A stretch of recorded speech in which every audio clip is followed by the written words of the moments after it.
Hello, সকাল সকাল এই ড্রিঙ্কটা আমার জন্য পুরো ম্যান্ডেটরি। খেতে খুব একটা খারাপ নয়, তবে ওই আর কি স্বাদহীন খেতেই হয় আমাকে। এটা ছিল চিয়া সিডের জল। আজ ঘুম ভেঙেছে অনেকটা বেলাতে। হাজব্যান্ড চা করে নিয়ে চলে এসেছে আমার জন্য। এখানে প্লেটে করে খুব সুন্দরভাবে সাজিয়ে দিয়েছে, কারণ আমি ভিডিও বানাবো যে, ওই জন্য। আমি চাটা খেয়ে নিই, তারপরে আমাকে রান্নাঘরে ছুটতে হবে। এদিকে এই যে রান্নাঘরের অবস্থা, বেসিন ভর্তি বাসন, আর এদিকে এই যে মাছ নিয়ে চলে এসেছে, কারণ এক্ষুনি রান্না করে দেবো আর তক্ষুনি উনি খেয়ে বেরিয়ে যাবে। এক হাতে না চিকটা খুলতে পারছিলাম না, ফোন ধরে এসব কাজ হয় নাকি। ফোনটা রেখে প্যাকেটটা ছিঁড়ে ফেললাম, আর এই যে দেখো মাছ, আর তার সঙ্গে অনেকটা এনেছিল তেলপোঁটা।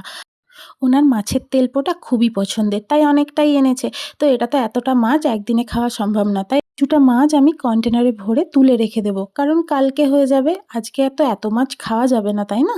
ঘুম ভাঙতে ভাঙতে আজকে অনেকটা দেরি হয়ে গেছে, আর এদিকে রান্নাঘরে এসে আমার তো তোড়জোড় লেগে গেছে, খুব তাড়াহুড়ো করছিলাম।